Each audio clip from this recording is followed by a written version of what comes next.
Hello, my name is Bethany Carey, and this is my video submission for my special education law presentation for the class SPD 300. Before Brown versus the Board of Education in 1954, which gave all students the right to a quality education regardless of their race, students with disabilities and their family were expected to figure out an educational plan on their own. If they were unable to do so, they were excluded from education completely. While Brown versus the Board of Education was primarily about providing students of color with the right to a quality public education, it began the conversation to include children with disabilities. Before this, it left parents of a child with a disability with no resources or support from the government. This being an injustice to children with disabilities and their families, it opened the door for parents to question the decision to exclude children with disabilities from a public education and the lack of resources or support available.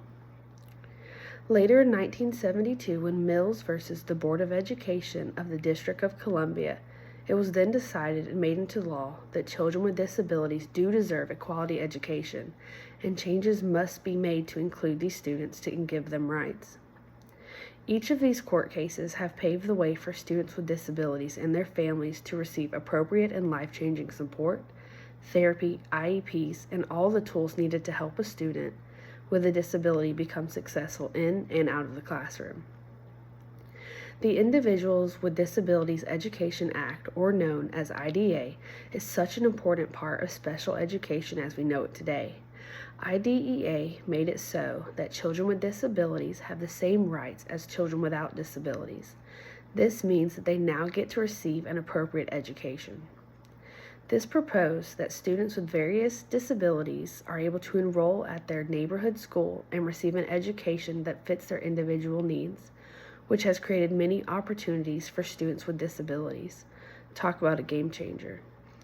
The Free Appropriate Public Education Act, or commonly known as FAPE, is truly the cornerstone of special education and is what makes resources and support for our special education students possible. FAPE began in 1982 with the court case Rowley versus the Board of Education, where it was decided that students with disabilities deserve to be included in the public school system, where it then became law that school boards across the United States are required to supply special education students with a free and appropriate education.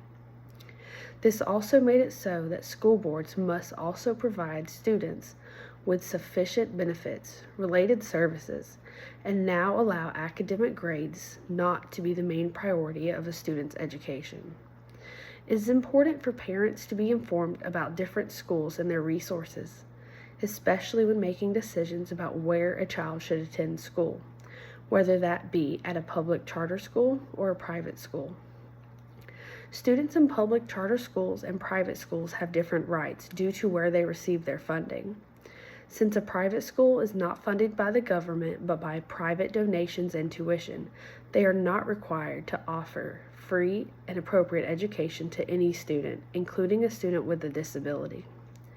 This also means that students who attend private schools do not have the same access to an IEP.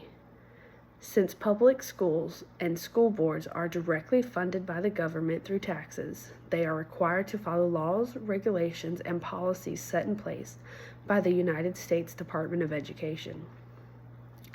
It is important to stay up to date with the ever-changing resources that will help you stay current in legal trends that surround special education. The first resource that I would use in the future is the United States Department of Education. With this resource, I can stay up to date on all aspects around education. The second resource is the Special Education Support Center.